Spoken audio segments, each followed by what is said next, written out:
Welcome to this shortwave radio channel, and of course we look at the top 10 vintage receivers, tabletop receivers, that are worth checking out if you're looking for a tabletop but don't have the money or the cash for a brand new one that is truly expensive. Well, the suggestions I am actually giving out are the ones that are really good. So, Kenwood R5000. I owned one of these for more than 20 years, and it was my main radio for a long time. It's an amazing performer. The Kenwood R5000 is a great radio. It has a lot of little features that are cool. It's a general coverage receiver. It goes way down to 30 kilohertz, all the way up to 30 megahertz. It actually is, of course, AM, FM, CW, single sideband mode, has a notch filter, has of course, wide and narrow filters for SSB and for AM. Now, there are options for better filters and also adding a CW filter in there.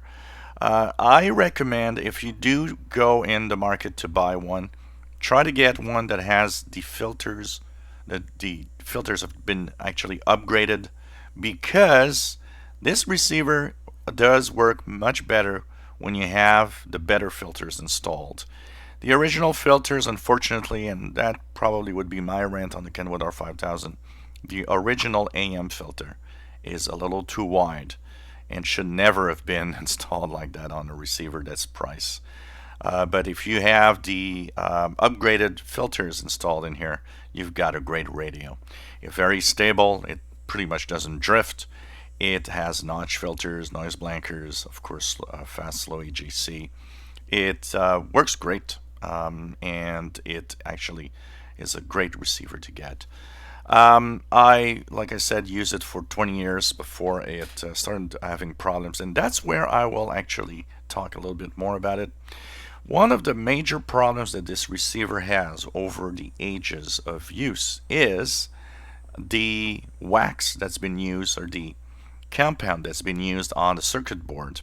Over time mixes with the humidity and the air and creates a gooey acidic substance that can degrade the electronics.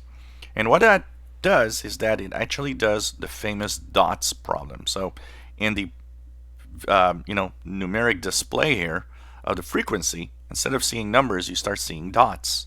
And that's because the phase lock loop loses its lock, so it doesn't know what frequency it's tuned to anymore. Now, you got to be careful not to get one of the receivers that has that problem. And if you own one and you do have that problem, for the most part, it's removing all the gooey substance and making sure that you clean up everything. In most cases, it's enough to have it back and running.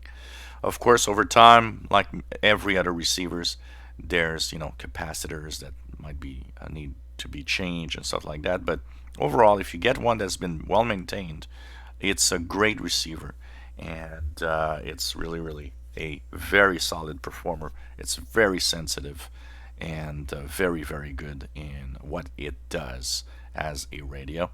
And it's, of course, making my top 10 of the top receivers that you might want to look at.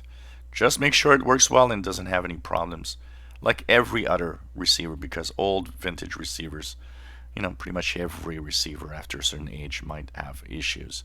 Just make sure that you test it and that it works well.